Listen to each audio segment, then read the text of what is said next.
Decades old and deteriorating. That's the current condition of the infrastructure carrying natural gas to our homes. It's causing gas leaks under our feet every day here in the capital region, and the cost of that leaking gas in some cases is being passed on to customers.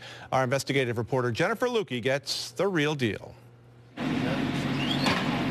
When it comes to leaking natural gas pipes beneath homes and businesses in the capital region, National Grid says it has a pretty good idea of where most of them are. How do you know where the system is weaker and needs work?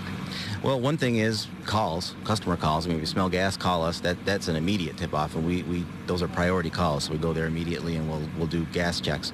But you know, outside of that, we have trucks that actually sniff. They have a sensor on them, and they'll drive by our pipes, and they'll be taking readings as they're driving by. But even when a problem area is identified, the fix isn't always quick. We do have a list of leaks that we do go out and periodically check every month or every 2 months, whatever the prescribed part of that is. And then we have other leaks that we have, a certain amount of time to fix. In the meantime, methane is escaping, and while most of it is absorbed into the air or soil, we've seen how dangerous leaking pipes can be. And even though it never makes it through our meter, state regulators allow utilities to recoup some of the cost of leaking gas from customers. It's gathered through the gas supply charge on our bill. National Grid says the cost is typically less than 1% of that fee. If we have, leaked gas that goes over a certain level, we get no compensation for that. And that's why National Grid has been working to replace the old cast iron piping system with plastic, which has fewer seals and joints for gas to escape.